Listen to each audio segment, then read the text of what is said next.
a eliminar.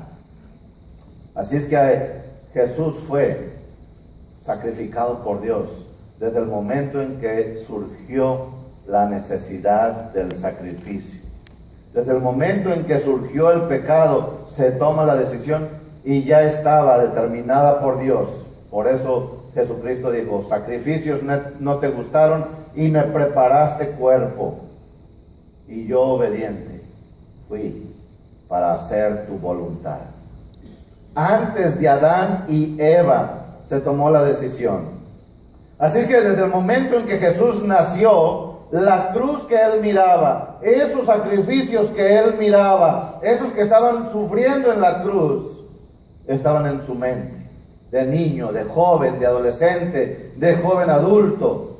Todo el tiempo Jesús supo que ese era su destino, destinado a morir por mí, por ti, por nuestros pecados. Y eso es importante poder entenderlo cuando tú y yo pecamos, cuando tú y yo nos sentimos mal, porque es verdad, el pecado, de acuerdo a la palabra de Dios, está en nuestro cuerpo. La maldad, la ira, los malos pensamientos, las malas acciones, de repente se apoderan de nosotros y caemos en pecado. Y ahí es cuando debemos recordar que Jesús murió, que el sacrificio de Jesús en la cruz no fue en vano, que todavía sirve y que su sangre nos limpia de todo pecado. ¿Sí o no? Amén.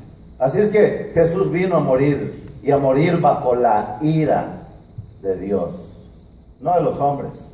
Jesús murió bajo la ira de Dios, porque la ira de Dios se revela desde el cielo sobre toda impiedad y pecado y maldad de todos los seres humanos.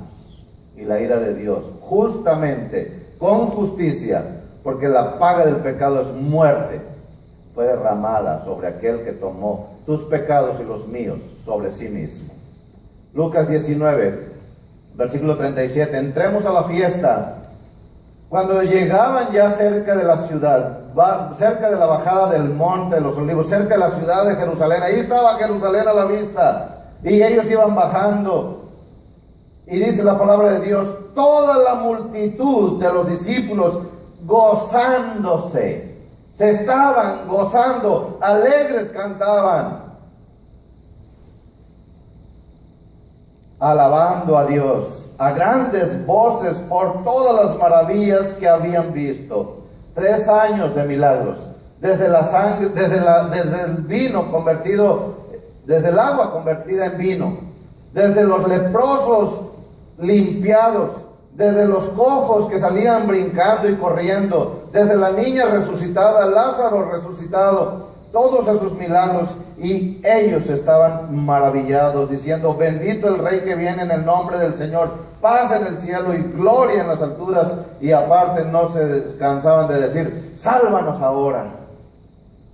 Entonces algunos de los fariseos de entre la multitud le dijeron: Maestro, reprende a tus discípulos. Él respondiendo les dijo: os digo que si estos callaran, las piedras clamarían. Y cuando llegaron cerca de la ciudad, al verla, lloró sobre ella. ¡Qué contradicción! Unos de fiesta, unos de alegría, y él llorando. Corazones completamente diferentes, sentimientos y emociones completamente diferentes. Y Jesús dijo: oh, si también tú conocieses, a lo menos en este tu día, lo que es para tu paz, mas ahora está encubierto de tus ojos. Y porque así es, porque vendrán días sobre ti, cuando tus enemigos te rodearán con vallado y te sitiarán, y por todas partes te estrecharán y te derribarán a tierra y a tus hijos dentro de ti, y no dejarán en ti piedra sobre piedra, por cuanto no conociste el tiempo de tu visitación. Les invito a que hagamos una oración. Más que simple leer, debemos tratar de entender lo que Dios sentía en ese momento. Oremos. Bendito Padre Celestial, ponemos nuestra alma y nuestra mente en tus manos, nuestro espíritu, nuestro corazón. Permítenos entender por qué llorabas en Jerusalén, por qué te molestabas en el templo, por qué te entristecías, por qué Jesús fue abandonado en la cruz. Hoy ponemos, Señor, nuestro ser, alma, mente, corazón, y te pedimos que nos reveles tu voluntad. En el nombre de Cristo Jesús. Amén. Es importante que podamos enfocarnos para contestar las preguntas. ¿Qué significan las emociones de Dios? ¿Qué significa su ira, sus lágrimas, su tristeza? Versículo 37 dice que la multitud de los discípulos estaban gozándose y comenzaron a alabar a Dios a grandes voces. Ahí estaban cantando y alabando. Había gran gozo, había gran clamor. Pero el mundo siempre anda por otros caminos. El mundo tenía sus metas. No, ellos llevaban a Jesús. Dice la palabra de Dios que lo subieron al burrito. Fueron y agarraron el burrito y lo desataron y ellos se lo llevaron a Jesús y lo trajeron a Jesús, y habiendo echado sus mantos sobre el pollino, subieron a Jesús encima del burrito. Y ahí lo van, ahí lo llevan. Y tan pronto lo llevan, dice que ponían sus mantos enfrente de él para que fuera así como por la alfombra roja. Y lo cierto es que somos muy egoístas. Esa es una gran verdad que debemos entender. Yo soy muy egoísta por naturaleza, y tú también. Así es que tú puedes decir conmigo, yo soy muy egoísta. Y la palabra muy es así, muy egoísta. Así, que lo sientas, porque así somos. No conocemos el corazón de Dios, pero lo que yo quiero hacer, eso sí lo queremos entender y queremos que se cumpla. En otras palabras, no queremos dar la vida por los demás. ¿No dice la palabra de Dios que Él nos quiere hacer semejantes a Él, sí o no? ¿Quieres tú ser semejante a Dios, sí o no? Pues para que seamos semejantes a Dios, yo tengo que aprender a dar mi vida. Yo tengo que aprender a ofrecer mi vida. ¿A quién? Pues les voy a poner un ejemplo. La mayoría de los problemas de parejas se dan porque yo quiero hacer lo que se me antoja, y la pareja, pues si quiere que la pareja haga oye, pues sí, dame tu vida, no importa, yo me la consumo, pero yo tener la actitud de vivo para ti mi vida, yo vivo para ti mi amor. Esa actitud de vivir para tu pareja, cueste lo que te cueste, es bien difícil y solamente viene de Dios. Ellos ya tenían su propia fiesta, ellos ya tenían su propio rey, pero no entendían y querían que Dios hiciera su voluntad. Querían que Dios hiciera su voluntad.